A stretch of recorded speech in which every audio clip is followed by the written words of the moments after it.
There you are. Some views from the school education community. So spread the word. Spread the word. That's the message. But before you spread the word, you have the parole now.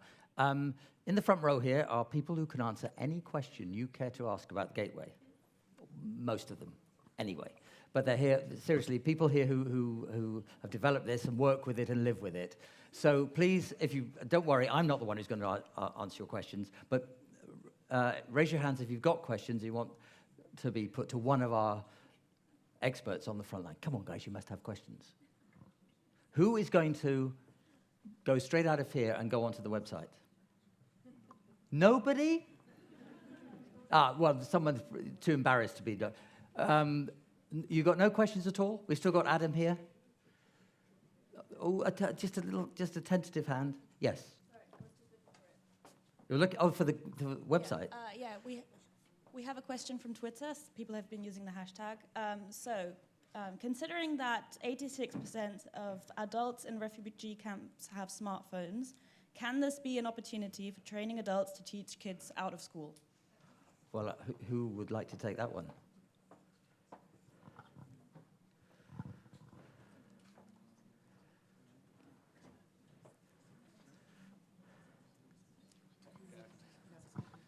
I think Diana would probably be a better place to answer this, but I think there are so many opportunities in using these online courses to reach a whole variety of different audiences and facilitate the exchange. And this is Ben, by the way. Yeah, sorry. Benjamin Hertz, I coordinate the Teacher Academy. So yeah, just to say that I think there are plenty of opportunities, different ways how we can use the Teacher Academy. So far we're focusing on providing opportunities for teachers to engage with each other, to exchange about best practices, but how we develop that in the further and how we develop that in the future and reach out to maybe other audiences, I think there are plenty of opportunities, and Diana has addressed a couple of those, and I think that could also be an opportunity to reach those audiences. Thank you, Ben. Any more questions? Sir. Hello, my name is João Carlos Sousa from Portugal. I was considering, since the different European countries have different certification systems regarding CPD, how is the School Education Gateway going to address that problem? And once more, it's Ben. So yes, once again. So on the Teacher Academy, we use a certification system that uses digital badges as well as digital certificates. Now, those are not necessarily recognized in every country. In some countries or in some localities they are. We are getting reports from teachers who are who have them recognized by their local community, for example. But I think you're absolutely right in flagging up that as a key challenge, a key issue, which we need to address in the future. And I do think that one of the ways to go there is coming back also to the point that was raised by Diana earlier about a blended model, reaching out to organizations on the ground who can offer that accreditation and who can use the online courses that we develop at the level of the Teacher Academy as an extra resource, an online resource that can really improve the face-to-face training that's happening on the ground, and then that can lead to the accreditation. Thanks. Yes, it's over there.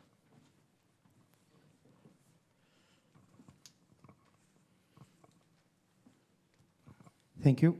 My name is Danuț Dumitru. I'm the Director of Advocacy within the Roma Education Fund office in Romania.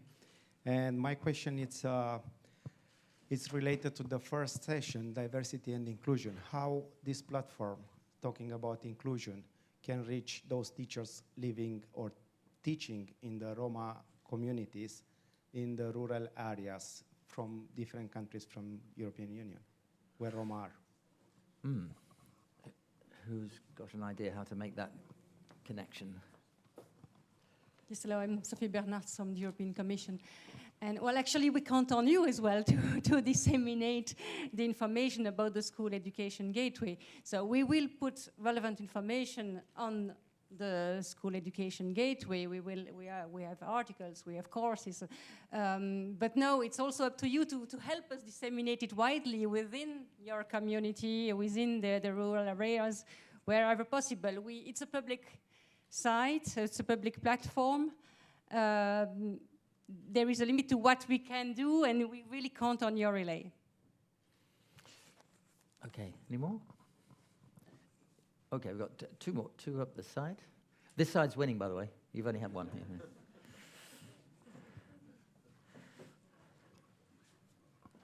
Good evening, Luisa Bonescu from the European University Association. I have a question regarding the academy, the teaching academy. Is there any chance to extend and extrapolate this also to teaching enhancement in higher education, especially in terms of soft and transversal skills, but for academic staff? Thank you. Sounds like Ben again, maybe? No? Well, if I understand you right, the idea is that we could offer courses, or some of the courses that we already offer could potentially be beneficial to higher education staff. So I think to a certain extent that's already the case. If you think about introducing the first course that we offered, introducing project-based learning in your classroom, yes, the focus of the content and the focus of the activity and the focus of the community is for school education teachers, but that doesn't mean that a lot of the elements of discussion could not also be applied at higher education level. And I don't see a reason why there couldn't be sort of a sub-community within the larger community of the course of higher education teachers discussing and exchanging about best practices in project-based learning at university level. So I think there's definitely the potential. So far we haven't specifically targeted that group. But if you are at a university or working with a university, I think there's definitely value in disseminating this information about the courses also to higher education teachers. Thanks. I think there's a gentleman just a bit further up that side somewhere. Good evening. Not a gentleman, but... Elisa Briga from the European Federation for Intercultural Learning. We are a non-formal education organization in 28 countries offering also teacher trainings. So the question might be technical, but I was wondering whether is there the possibility for non-formal education providers that are doing trainings for teachers to actually promote the trainings in the school gateway? And is there any check by the managing, the pedagogical group on the quality, and how does this all work? Yeah. There we are. Who decides? Who sets the level, the quality level? Yes, hello, my name is Regina Murtu, and I'm the head of the team that manages the School Education Gateway. It's a very interesting question, and as also the panels hinted and Adam hinted in the beginning, of course, the School Education Gateway is a project in progress, so it's not finished. We're actually just starting, and there is much more that we can do in it. There are lots of thoughts on what else we could include in it over time. For the time being, we have not gone in the direction that you mentioned, so to open it up to other providers of courses to list, let's say, their online offering. As you know, there is the course catalog that has the on-site courses offering, but we have not yet created the so-called online course catalog. The reason being that, as you see, we're just making the first steps in the MOOC provision, development, etc. And we wanted first to be sure about the directions and the priorities that we want to serve before we are opening it something to the world.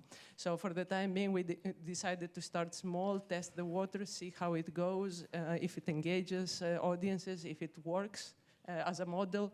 And of course, next year or the year after, if we are happy and we continue in the next program also in the years to come, then obviously we will examine the possibility of adding additional features, and this one might be very well one of them.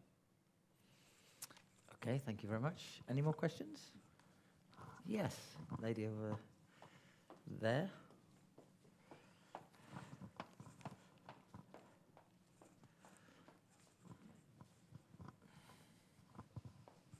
Thank you. My name is Annemarie de Ruiter from the National Agency Erasmus Plus in the Netherlands. Thank you for this presentation. Could you say a little bit more about how e-twinning and this gateway are linked, how they complement each other?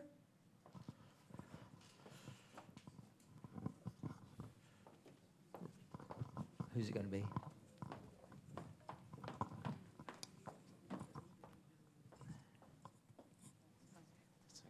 Okay, it's me again. This is a very interesting question, actually, again. And this is actually a recurring question. As you understand, e-twinning is an established platform. It has been around for a long time. People know it better. The School Education Gateway is the new kid in the block, so it's trying to establish its identity, if you want, at this moment, and to establish awareness in the target audiences. So let me try to elaborate a little bit on this.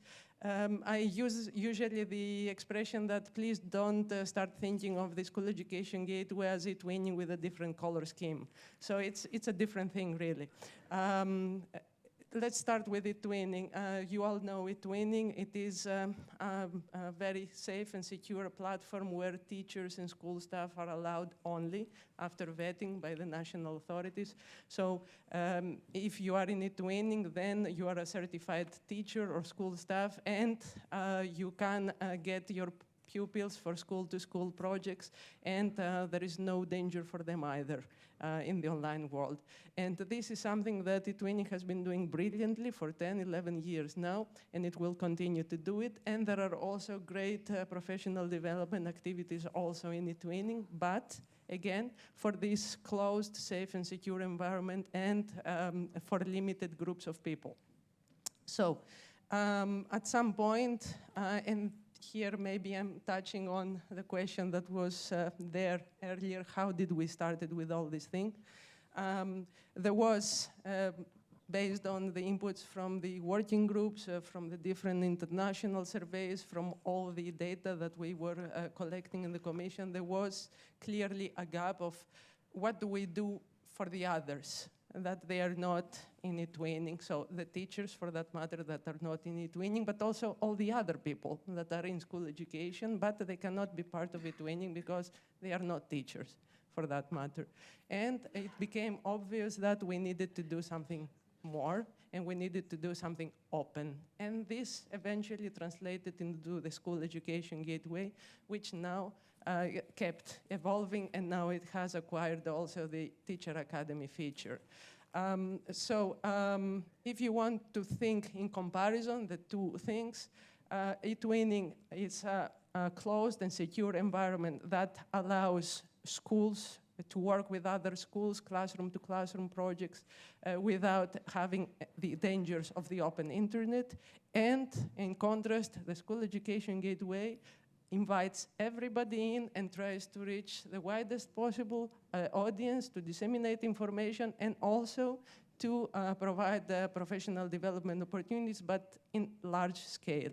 And just to say something that maybe has not been said yet, which is that, yes, we do already have some cooperation between e-twinning and the School Education Gateway, especially in terms of the Teacher Academy, because we are taking good ideas, so-called learning events in the e-twinning world, and we are transforming them into MOOCs, into online courses of the Teacher Academy, in order to be able to reach this more massive audiences. So the 3,500 teachers that we reached with the project-based learning, this was a subject that we took from e-twinning, where it had reached some hundreds of teachers, and we transformed it into something that could reach in the thousands. And of course, by repeating these courses and developing other courses, we hope to keep adding to these thousands. So I hope that you can now see that the main difference is actually the reach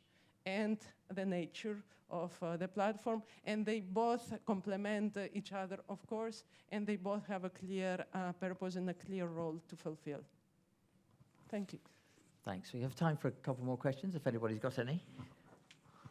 No? Everybody satisfied? Yes. Thank you. My name is Eszter Szegedi from Hungary, from the Tempus Public Foundation, which is a national agency, and I lead the knowledge management unit. And first of all, I would like to say a big congratulations for all of you produced all the products and contents of the website and all of the designers as well. So it's a fantastic way. And mine is not really a question. I'm interested in cooperation. Currently, I lead 3 international projects on European level under the Key Action 1 centralized projects. And 2 of them focus on the early school living topics. One is for teachers collaborative learning.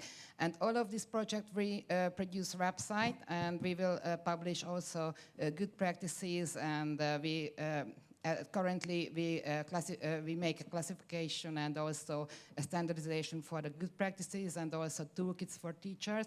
So these are very similar, but in a way different products than you produce. So how can these project websites cooperate with your big School Education Gateway website? Well, you will see in the School Education Gateway under resources that we have produced some toolkit for schools. And this is the results of the discussions that we had with national experts in the working group ET 2020 that was mentioned earlier on. So we came up with policy recommendations and that have been illustrated by projects, by good practice, etc. And all that is presented in this toolkit for schools. We are always looking for new examples, new practices, new experiences that can fit this toolkit for schools. So if you have, as you are saying, some interesting examples that could be shared with others, we are really welcoming that and would be glad to include it in our toolkit for schools so that it would give some more visibility to yours as well. So